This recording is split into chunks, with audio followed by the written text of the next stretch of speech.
Maravilha, mais uma questão 2 aqui agora. Vejamos.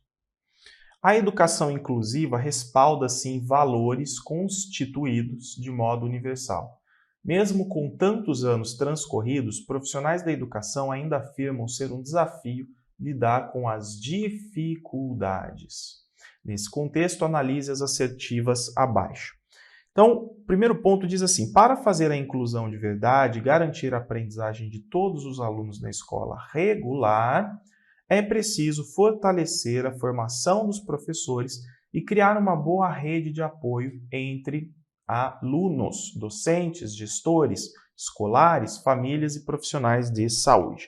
Vamos trabalhar um pouquinho, gente, nessa primeira informação, até para a gente poder fazer uma revisão também. Deixa eu apagar aqui, vamos continuar utilizando o nosso quadro. Então, para falar agora sobre inclusão. Vinícius do céu, fazia uma eternidade que eu não tinha aula assim, com alguém escrevendo em quadro, apagando, que coisa mais arcaica. Vamos lá, gente. Ó, então, basicamente, né, vou trabalhar com esquemas aqui. Antes de chegarmos na educação inclusiva, nós passamos por alguns momentos diferentes, né? Então, por exemplo, segregação.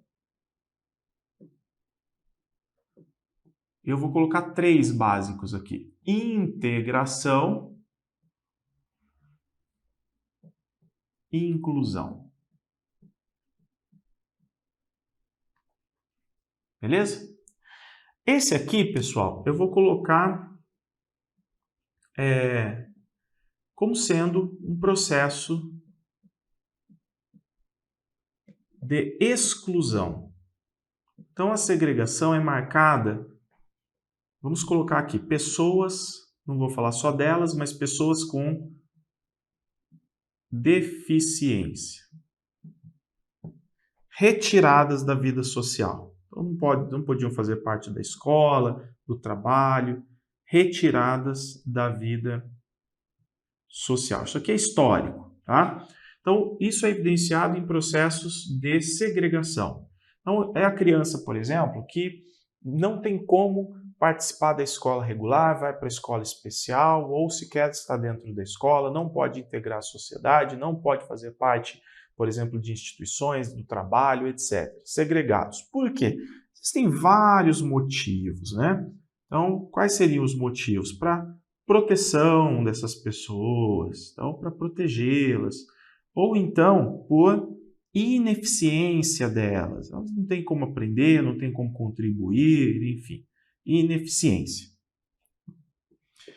Aqui, pessoal, existe uma visão preponderante que é a da naturalização desse processo. Tá? Então, a exclusão seria um processo natural. Naturalização da deficiência. Então, por que o sujeito não participa? É porque ele é deficiente. Uma vez que é deficiente, pronto. É como se fosse natural que essa pessoa não participe da vida social. É natural, é fácil de nós entendermos por que ela não participa da vida social.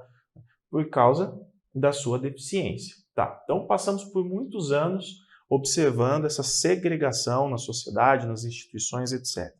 Por volta dos anos 70, mais ou menos, a gente tem aqui integração. O que é a integração? A pessoa, por exemplo, com deficiência, vamos falar em termos escolares, ela pode agora ser inserida na escola regular. Quem diz isso? Uma lei. Então, surge uma lei, uma legislação, que permite que a pessoa com deficiência ingresse, seja matriculada em escola regular. Então, falando em termos escolares, aluno com deficiência na educação regular. Mas tem um porém.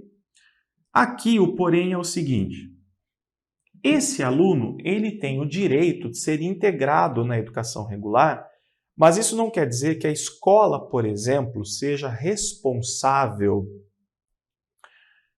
pelo seu atendimento, ou seja, no sentido de se adequar ao sujeito com deficiência. É o sujeito, é o aluno que precisa se adequar à escola. Então, aqui o aluno deve se adequar à instituição.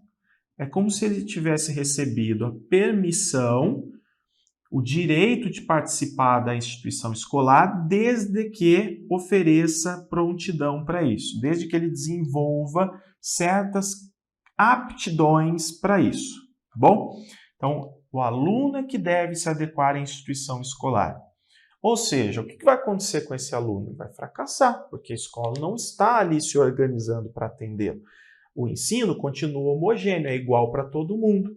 Sendo igual para todo mundo, o que vai acontecer é que esse aluno vai ter dificuldades, vai fracassar, e aí vem algo próximo desse discurso aqui da naturalização, dizendo, olha, nós demos o direito, mas ele não aproveitou, ele não está apto, e esse aluno é devolvido, por exemplo, para as escolas especiais, né?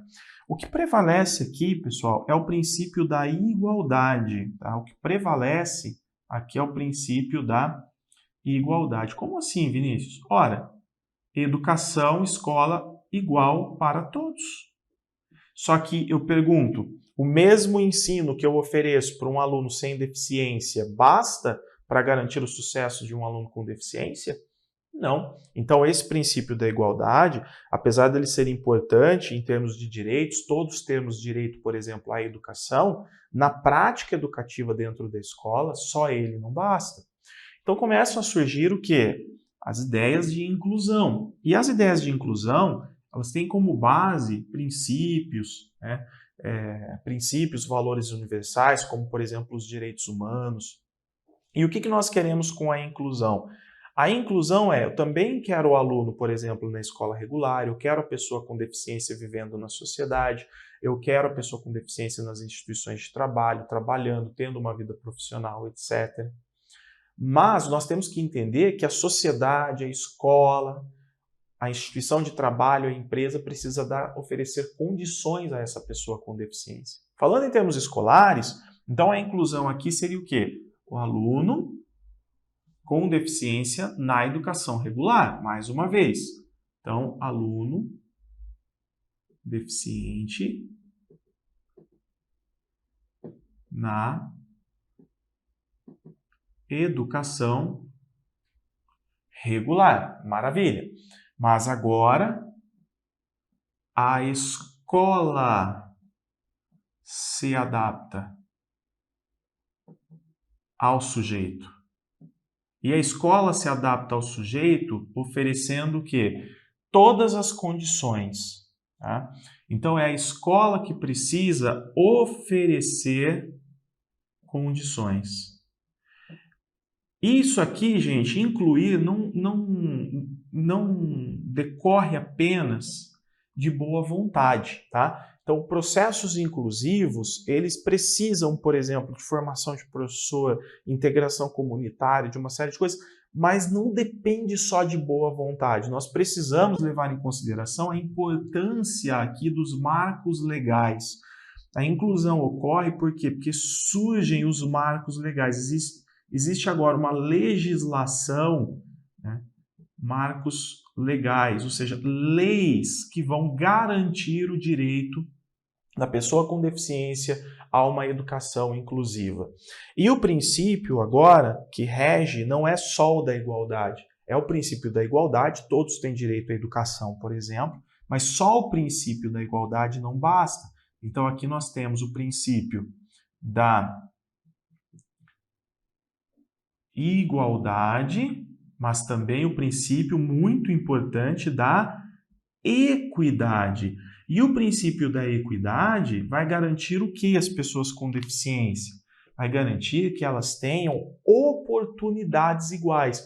Então, se eu, por exemplo, tenho alunos com deficiência e alunos sem deficiência, eu vou entender que esses alunos estão partindo o ponto de partida é diferente. Eu quero que eles alcancem o máximo que eles puderem. Tá? Então, o aluno sem deficiência, o aluno com deficiência, eu quero que eles alcancem o máximo que eles puderem em termos de objetivos. Mas eu sei também que eles partem de pontos de partida diferentes.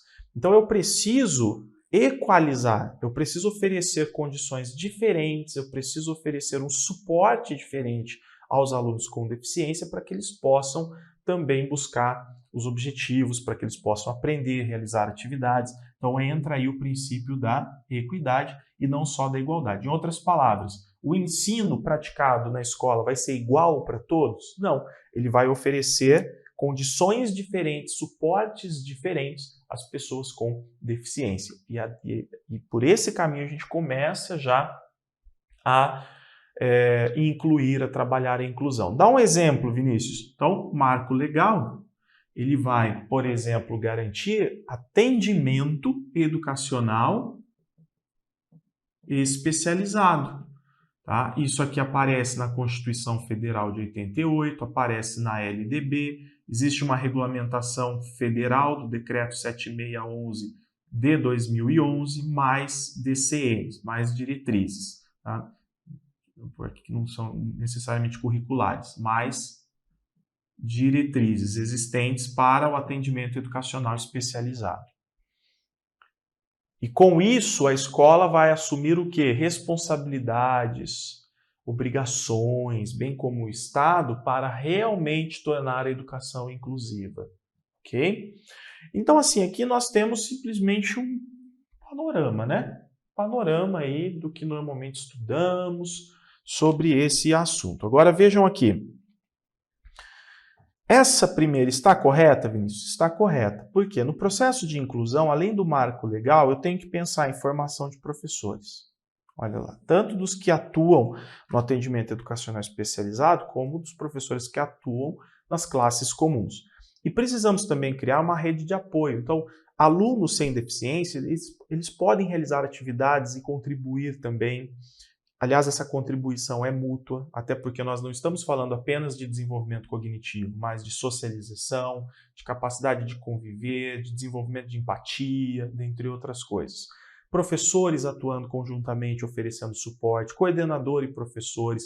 Nós podemos ter profissionais de outras áreas da comunidade que atuem na escola, podemos ter formação de equipes inter e multiprofissionais, parcerias com instituições da comunidade, profissionais da comunidade, ok? A própria família que precisa participar ativamente desse processo. Então, a 1 está correta. 2.